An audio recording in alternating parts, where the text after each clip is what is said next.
39 ನಿಗಮಗಳಿಗೆ ಅಧ್ಯಕ್ಷರನ್ನ ನೇಮಕಗೊಳಿಸಿ ನಿನ್ನೆ ಸಿದ್ದರಾಮಯ್ಯ ಆದೇಶ ಹೊರಡಿಸಿದ್ದಾರೆ. ಆದರೆ ನಿಗಮ ಮಂಡಳಿಯ ಒಂದು ಅಧ್ಯಕ್ಷ ಸ್ಥಾನವೂ ಕೂಡ ದಕ್ಷಿಣ ಕನ್ನಡ ಜಿಲ್ಲೆಗೆ ಸಿಗದ ಬಗ್ಗೆ ಸಾಕಷ್ಟು ಚರ್ಚೆಗಳು ನಡೀತಾ ಇದೆ. ಜಿಲ್ಲೆಯಲ್ಲಿ ಎರಡೇ ಕಾಂಗ್ರೆಸ್ ಶಾಸಕರಿದ್ದರೂ ಮಂಗಳೂರು ಕ್ಷೇತ್ರದ ಶಾಸಕ ಯುಟಿ ಖಾದರ್ ಅವರಿಗೆ ಸಚಿವ ಸ್ಥಾನ ಕೈತಪ್ಪಿ ಸ್ಪೀಕರ್ ಹುದ್ದೆ ನೀಡಲಾಗಿತ್ತು.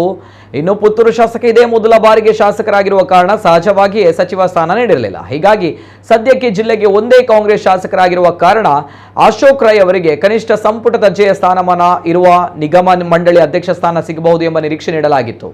ಅತ್ತ ಎಂಎಲ್ಸಿ ಮಂಜುನಾಥ ಭಂಡಾರಿ ಹಾಗೂ ಬೆಳ್ತಂಗಡಿಯ ಹರೀಶ್ ಕುಮಾರ್ ಕೂಡ ನಿಗಮದ ಮೇಲೆ ಕಣ್ಣಿಟ್ಟಿದ್ರು. ಈ ಎಲ್ಲದರ ನಡುವೆ ಯುಟಿ ಖಾದರ್ ಅವರ ಆಪ್ತೆ ಹಾಗೂ ಉಳ್ಳಾಲ ಕಾಂಗ್ರೆಸ್ ಹಾಗೂ ಜಿಲ್ಲಾ ಕಾಂಗ್ರೆಸ್ನಲ್ಲಿ ಹಲವಾರು ಜವಾಬ್ದಾರಿ ನಿರ್ವಹಿಸಿರುವಂತಹ ಮಮತಾ ಗಟ್ಟಿ ಹೆಸರು ಕೂಡ ಮುನ್ನೆಲೆಗೆ ಬಂದಿತ್ತು.